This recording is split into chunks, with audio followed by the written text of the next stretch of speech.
মহিলারা তালিম বা তাবলীগের জন্য ঘর থেকে বের হয় তা কতটুকু জায়েজ?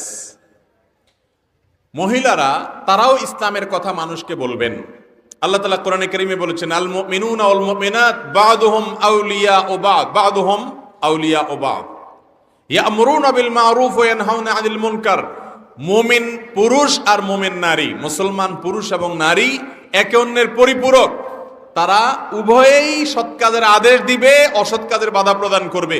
একজন মানুষকে ভালো কাজের কথা আপনি যেমন বলবেন, আপনার স্ত্রীও বলতে হবে, আপনার মাও বলতে হবে, আপনার বোনও বলতে হবে, মহিলারাও বলবেন। কিন্তু তাদের বলার পরিধি একরকম, আমাদের বলার পরিধি আরেক রকম।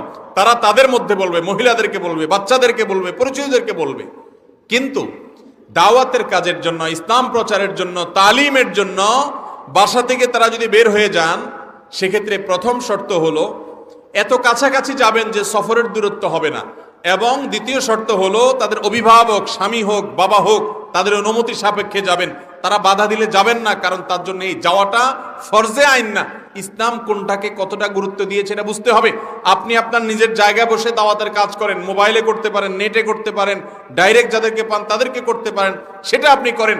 ওই বাহিরে আরেক গ্রামে গিয়ে, আরেক বাড়িতে গিয়ে করাটা আপনার জন্য শরীয়ত ফরজে আইন করেন এই মহিলা হিসেবে। আপনি সেটা করতে গিয়ে অভিভাবককে কোনো পাত্তা দিচ্ছেন না, কথা শুনছেন না, তাহলে আপনি এটা ইসলামের অনুসরণ করছেন না, আপনার নফস এবং প্রবৃত্তির অনুসরণ করছেন। অনেক মহিলারা আছে এগুলো বুঝে না। আবার আজকাল তো বাইরে হয়েছে এক জেলা থেকে আরেক জেলায় ইসলাম প্রচারে চলে যায় মাহরাম ছাড়া। মাহরাম ছাড়া হজ করা পর্যন্ত জায়েজ নাই, ওমরা করা পর্যন্ত জায়েজ নেই। সেখানে কিসের ইসলাম প্রচারের জন্য আপনি আরেক এলাকায় চলে যাচ্ছেন? তো এগুলো লক্ষ্য রেখে যদি মহিলারা দাওয়াতের কাজ করেন, তালিমের কাজ করেন, কোনো অসুবিধা নাই।